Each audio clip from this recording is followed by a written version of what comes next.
একটা কথা কান খুলে শুনে রাখো, ছোটা তুইও শুনে রাখ কিন্তু। হ্যাঁ, আমি দাদার কাছে যাচ্ছি। বড় বৌদি, আমি দাদার কাছে যাচ্ছি আর দাদার সঙ্গে গিয়ে কথা বলছি যে শ্রীয়ের বর যদি কোম্পানিতে জায়গা পায় তাহলে আমার বরকেও একটা বড় জায়গা দিতে হবে। কারণ এটা তো হতে পারে না যে ছোট বৌদি দইয়ের আগাটাও খাবে আবার ঘোলের নিচটাও খাবে, সবটাই তুমি খাবে আর আমি বসে বসে বুড়ো আঙ্গুল চুষবো। এটা হতে পারে না মা, এটা কিন্তু হতে পারে না। বৌমা, দেখেছো এদের সখ্যতা, সম্পর্কের মধ্যে কি অবস্থাটা এনেছে। আমাদের পরিবারে তো এরকমই সম্পর্ক আগে ছিল মা, সখ্যতা তো কোনোদিন ছিল না। যমুনা তো এসে আমাদের সকলকে এক করলো, এই পরিবারটাকে এক করলো, সেখানে সম্পর্ক কি করে ঠিক করতে হয়।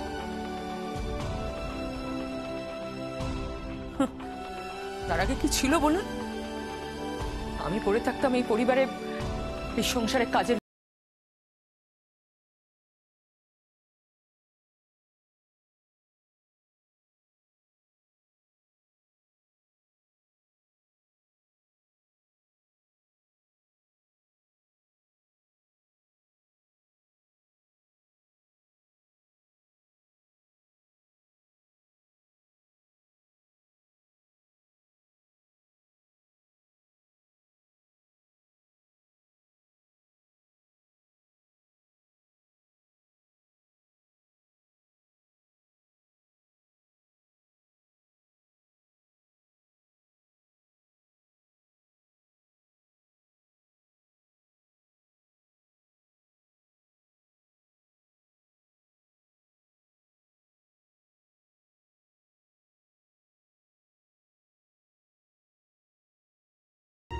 ওর স্বপ্ন এখন মিউজিক একাডেমি। না না, তুমি ভুল করছো। তুমি তো একভাবে সবকিছু সামলেছ। ও তো তোমার শিক্ষায় শিক্ষিত, দেখে নিও। ও একদিকে যেমন মিউজিক একাডেমি সামলাবে, আরেকদিকে ঠিক সংসারটাকেও সামলাবে। তুমি কিচ্ছু ভেবো না।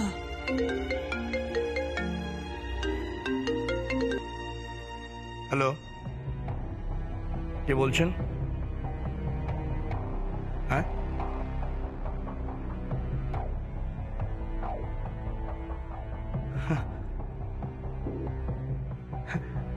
Great great. তাথই তোমাকে কি, thank you so much, thank you. রাখছি। হ্যাঁ মা, মা, মা। কি হয়েছে বলবে তো? আরে বাবা, জমে গেছে। অনেক দুঃখের খবরের পর অবশেষে একটা আনন্দের খবর এসে পৌঁছেছে। কি হয়েছে বাবা? হ্যাঁ, খবরটা হচ্ছে যমুনা মিউজিক একাডেমির চেয়ারম্যান হয়েছেন বিন্দুবাসিনী দেবী, এক বিখ্যাত তবলা বাদক। আমি কি হয়েছে? চেয়ারম্যান যমুনা তোমাকে সবার উপরে স্থান দিয়েছে, সবার উপরে তুমি। তাছাড়া আর একটা কাণ্ড করেছে যমুনা, তোমার যে গুরু আছেন না তার নামও উল্লেখ করেছে। সত্যি? হ্যাঁ সত্যি। দেখো, কেদার রায় তো তোমাকে ঘরে বন্দি করে রেখেছিল, কিন্তু যমুনা তার একাডেমির মাধ্যমে সারা বিশ্বকে জানাবে যে এক বৃদ্ধা কি অসাধারণ তবলা বাজান, তার কি অসাধারণ দক্ষতা। দেখো, তোমার প্রতিভাকে তো কেদার রায় দমিয়ে রেখেছিল না, কিন্তু এভাবে তো দমিয়ে রাখা যাবে না, সেটা যমুনা প্রমাণ করলো। তাছাড়া এবারের আর একজন মহিলাকেও ওই একাডেমির সচিব পদে নিয়োগ করা হয়েছে। কে? ওই ভদ্র মহিলা।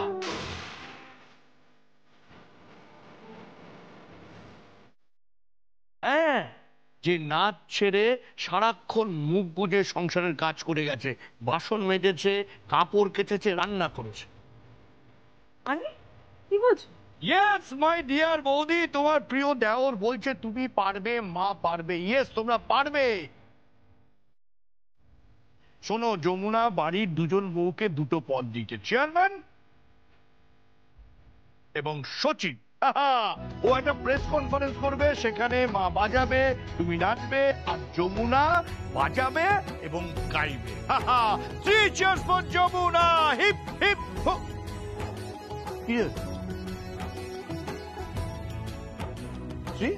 কি গো, আরে বলো 3 cheers for যমুনা। শ্রী চল। আরে চল মানে এ কি রে? আরে তোদের আরে কি বল?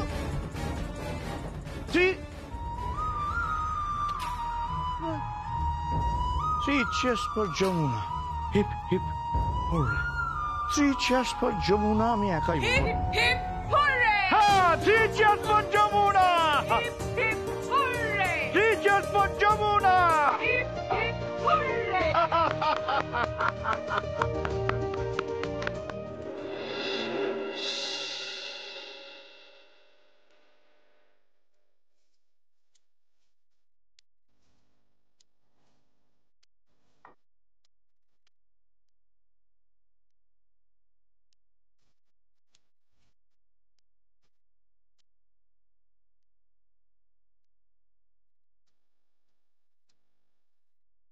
তুমি ডিনার করোনি?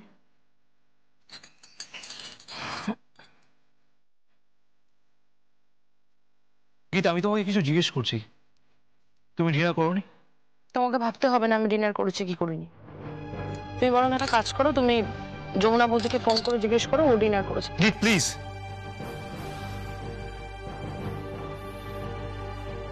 গীতা, আমি তোমার স্বামী, আমি কি তোমার থেকে একটু ভালো ব্যবহার আশা করতে পারি না? আর আমিও তো তোমার স্ত্রী বেদ, আমি তোমার কাছ থেকে একটু ভালোবাসা আশা করতে পারি না? আমি তো তোমাকে ভালোবাসি। এটা কিরকম ভালোবাসা বেদ? তুমি আমাকে বলো কিরকম ভালোবাসা এটা? তুমি আমার সাথে থেকে, আমার পাশে থেকে, আমার সামনে দাঁড়িয়ে তুমি ওই মেয়েটার প্রশস্তি করছো, তুমি ওকে ব্লেস করছো, ওর ভালো চাইছো, যার বোনের জন্য কালকে আমাকে আদালতে যেতে হচ্ছে। বেদ প্লিজ, কালকে যদি আমার সত্যি সত্যি যদি আমার জেল কাস্টাডি হয়ে যায় তাহলে তোমার ভালো লাগবে তো? কখনোই না গীত, আমি এটা কখনো হতে দেবো না। কি করবে তুমি বলো? কি করতে পারবে তুমি? কিচ্ছু করতে পারবে না বেদ, কারণ তুমি এখন ন্যায় অন্যায় বিচার করছো, কোনটা উচিত কোনটা অনুচিত, তুমি এখন এগুলো বিচার করতে ব্যস্ত। একবারও তুমি আমার কথাটা ভাবোনি, কিন্তু একটাবারের জন্য তুমি আমার কথাটা ভাবোনি যে আমারও একটা স্বপ্ন আছে, আমিও জীবনে কিছু করে দেখাতে চাই। ওই মেডিসিন ফ্যাক্টরিটা আমার স্বপ্ন, ওটার জন্যই তো এত কিছু হলো বলো। যখন বুলডোজার চালানো হচ্ছিল না, তখন বারবার বারণ করা সত্ত্বেও মেয়েটার সামনে কেন আসবে? থেমে যেতে পারতো তো। বেদ, হ্যাঁ গীত, ঘর বাড়ি আর মানুষের মধ্যে অনেকখানি ফারাক আছে। ওই মানুষটার উপর চাপা দিতে বলে যে অন্যায়টা তুমি করেছো। ও, তার মানে তোমারও এটা মনে হচ্ছে অন্যায়, তাই তো? হ্যাঁ মানছি। বাহ, একদম ঠিক আছে। না না, আমি তোমার কাছ থেকে এটাই এক্সপেক্ট করেছিলাম, বিশ্বাস করো, একদম এটাই এক্সপেক্ট করেছিলাম আমি। থ্যাংক ইউ সো মাচ বে, থ্যাংক ইউ সো মাচ। করছো কি তুমি? কোথায়? আমি আর তোমার সঙ্গে এক ঘরে ঘুমোবো না। কি বলছো? আমি থাকবো না তোমার সঙ্গে, আমি তোমার সঙ্গে আর রুম শেয়ার করবো না, কারণ তোমার সাথে আমার অলরেডি অনেক দূরত্ব বেড়ে গেছে, আর এক খাটে শুয়ে সেই দূরত্বটা ঘুচবে না। গীত, গীত প্লিজ তুমি একটু বোঝার চেষ্টা করো, আমি তোমাকে ভালোবাসি, আমি সবসময় তোমার ভালো চাই গীত। কাল আমার জেল হওয়ার সম্ভাবনা আছে বেদ, আমার বাবা মা বাড়িতে চিন্তায় ভুগছে, আর আমার স্বামী, যার সাথে আমি সারা জীবন থাকার প্রতিশ্রুতি নিয়েছি, সে এখনো পর্যন্ত মনে আসে বলে যাচ্ছে যে আমার ভুল, আমার দোষ, আমি অন্যায় করেছি, তাই তো? হ্যাঁ তুমি অন্যায় করেছো গীত, কিন্তু আমি সত্যি চাই না তোমার কোনো ক্ষতি হোক। আমি চাই সবসময় তুমি ভালো থাকো, তুমি সুস্থ থাকো। আর তুমি দেখে নিও গীত, আমি তোমাকে বলছি, দেখবে সখী সবকিছু। Shut up, shut up, please shut up. আমার আর ভালো লাগে না সারাক্ষণ শুধু সখী সখী সখী, আমাকে পুরো পাগল করে দিয়েছো তুমি। কিসের জন্য? হ্যাঁ, ও ম্যাজিক জানে? তোমার সখী ম্যাজিক জানে? শোনো বেদ, একটা কথা তুমি কান খুলে শুনে রাখো, আমার যদি জেল কাস্টাডিতে থাকতে হয় তাহলে কিন্তু আমি তোমাকে ডিভোর্স দেব। গীত, হ্যাঁ, আগুন জ্বলবে রায় বাড়িতে, আর কুসুমপুর গ্রামে দাউ দাউ করে আগুন জ্বলবে। আমি জেল কাস্টাডিতে থাকলে যতটা জ্বলবো, প্রত্যেককে ততটাই জ্বলতে হবে। বেদ, আমি কেদার রায়ের মেয়ে, গীতকে যদি একদিনের জন্য জেলে থাকতে হয়, তার থেকে থেকে মরে যাওয়া ভালো, তার থেকে সত্যি মরে যাওয়া ভালো। আমি এখন বুঝতে পারছি, এখন আমি খুব ভালো মতন বুঝতে পারছি যে আমি একটা ভুল মানুষকে ভালোবেসেছি, একদম ভুল মানুষকে ভালোবেসেছি, আমি একদম ভুল মানুষকে ভালোবেসেছি। গীত, গীত আমার কথাটা শোনো, গীত।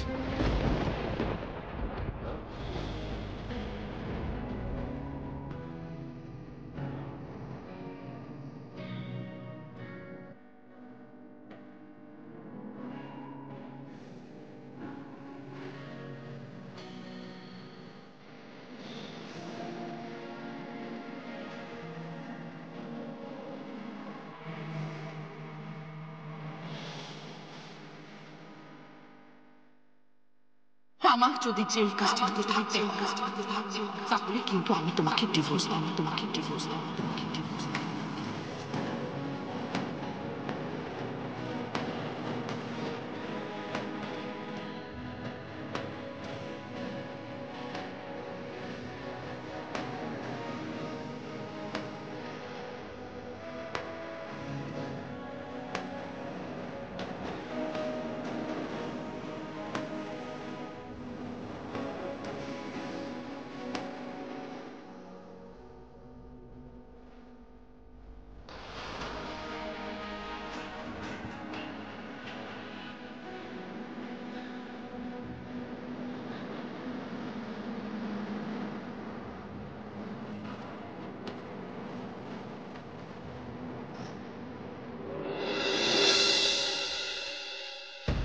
গীত, গীত, গীত এসে গেছে?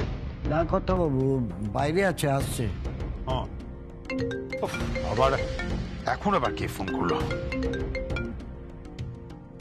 হ্যালো, হ্যাঁ, না না, আমি এখন কাজে বেরোচ্ছি, আমার একটা জরুরি কাজ আছে, আজ আমি অফিসে যাব না। কি মুশকিল, আপনি কেন বুঝতে পারছেন না যে আমার মেয়ের কেসটা যে কোর্টে উঠছে এটা কতখানি সিরিয়াস আমার কাছে? রাবিশ। মাথা ঠান্ডা রাখুন, মাথা ঠান্ডা রাখুন কথা বাবু। কি বলছেন কি রাসবিহারী বাবু?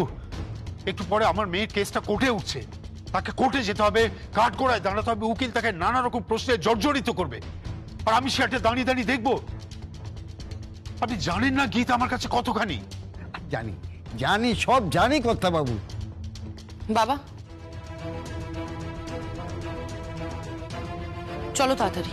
হ্যাঁ চল। কই আমাকে বললি না তো?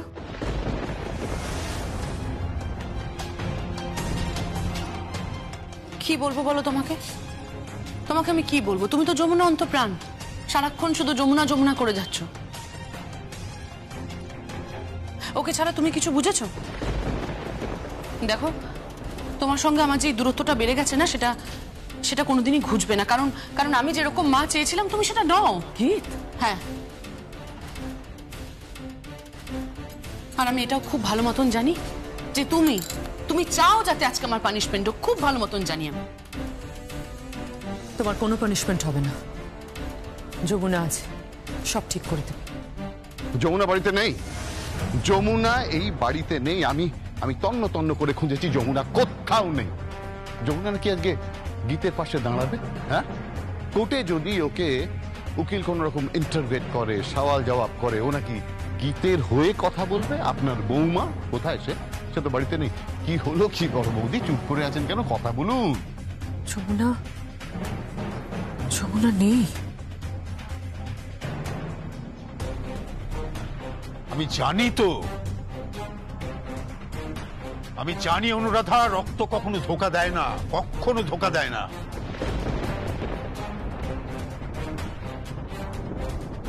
বেঈমান মেয়ে, ঠাকির মেয়ে। যাকে চল গীত, আমরা যাই। ঈশ্বরের কাছে প্রার্থনা করি যেন তোর কোনো পানিশমেন্ট না হয়, ঠাকুর যেন তোকে রক্ষা করে। মা প্লিজ আর ড্রামা করো না দয়া করে, ভালো লাগছে না। গীত, আমি তোমার মা হয়ে কিভাবে কথা বলছো? যে কাজে যাচ্ছ যাওয়ার আগে মার সঙ্গে এভাবে ব্যবহার করতে নেই গীত, তাতে ফল ভালো হয় না। আমি তোমার সঙ্গে এভাবেই কথা বলবো, এভাবেই ব্যবহার করব, কারণ তোমার সঙ্গে আমার কোনোদিনও বনেনি আর বনবেও না। মা যাই হোক, বাবা প্লিজ তাড়াতাড়ি চলো তো, দেরি হয়ে যাচ্ছে, আর ভালো লাগছে না। কিন্তু আমি বলি কি, যমুনা মা কোথায় গেল?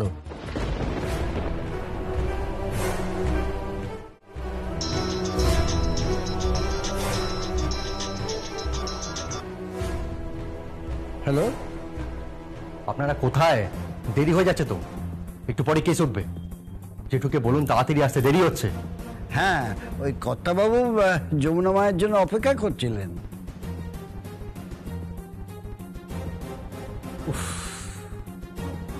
আরে বাবা, যমুনা এখানে ওর বাবা মায়ের সাথে। হোয়াট? যমুনা মা ওখানে ওর বাবা মার সাথে আছে?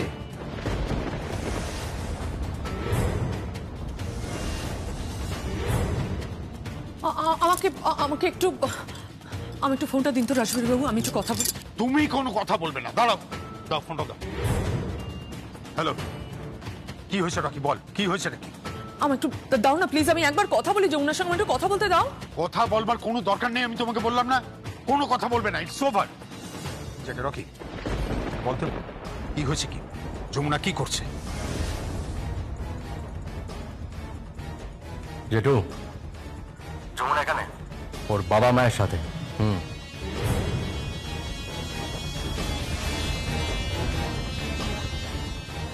টাকা পয়সা দিচ্ছে উকিলকে। বাহ, চমৎকার চমৎকার। অনুরাধা, তোমার বৌমা তার নিজের রং দেখিয়ে দিয়েছে।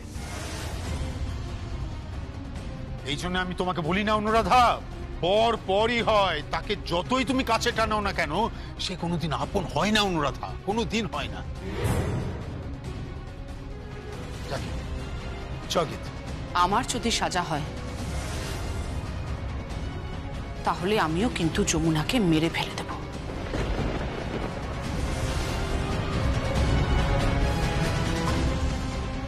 সেই ব্যবস্থা আমি করে রেখেছি।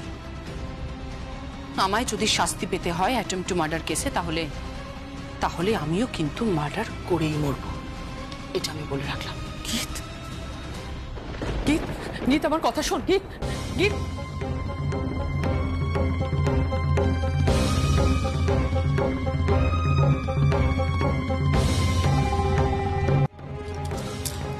ঠাকুর, ঠাকুর সকলকে রক্ষা করো, ঠাকুর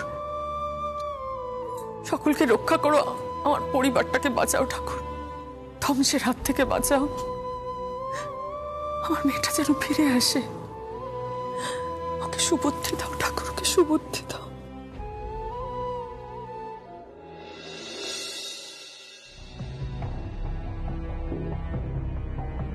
Sit down, please.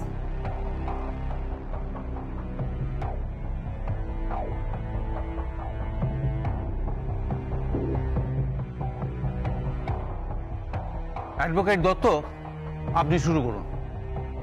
Yes your honour. Your honour, আজকের এই কেসটা খুব সিম্পল কেস, খুব সিম্পল। এই কেসে অভিযুক্ত গীত সেন, বেদ সেনের স্ত্রী। একটা জমির ঝামেলা ঝঞ্ঝাট সংক্রান্ত ব্যাপারে ওনার নির্দেশে বুলডোজার চালানো হচ্ছিল ইওর অনার। সেটি গঙ্গা দাসের বাড়ি। গঙ্গা দাস পেশায় একজন ঢাকি। তার ছোট মেয়ে এই আদালতে উপস্থিত আছে ইওর অনার।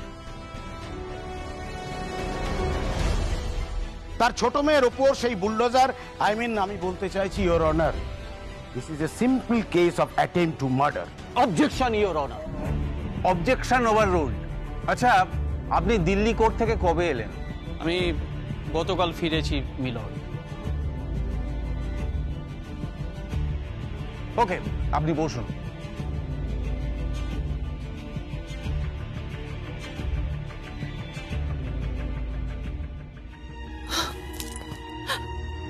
ঠাকুর, আমি কোনোদিন তোমার কাছে হাত পেতে কিচ্ছু চাইনি ঠাকুর, কিচ্ছু চাইনি। হাত চাইছি আমার পরিবারটাকে তুমি রক্ষা করো ঠাকুর, এই ধ্বংসের হাত থেকে আমার পরিবারকে তুমি বাঁচাও। আমি যমুনাকে নিজের থেকে বেশি বিশ্বাস করি ঠাকুর, আমি নিজের থেকে ওকে বেশি বিশ্বাস করি।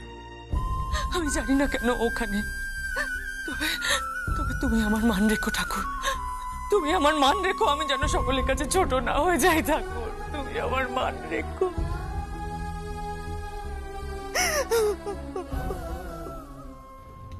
অ্যাডভোকেট দত্ত, আপনি বলুন। ইওর অনার, সেই মর্মে পুলিশে এফআইআর দায়ের করা হয়েছে, তার কপি আমি ইতিমধ্যেই আদালতে পেশ করেছি।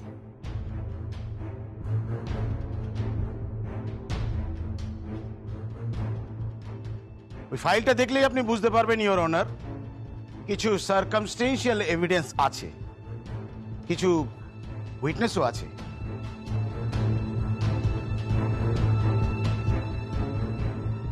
আদালতের অনুমতি পেলে আমি তাদের উইটনেস বক্সে আনতে পারি। That's all your honour. Okay, আপনি বসুন। Thank you your honour. Your honour, এই কেসটা একদম সাজান, সিনেমা সিরিয়ালের মতো অসাধারণ এক চিত্রনাট্য ইওর অনার।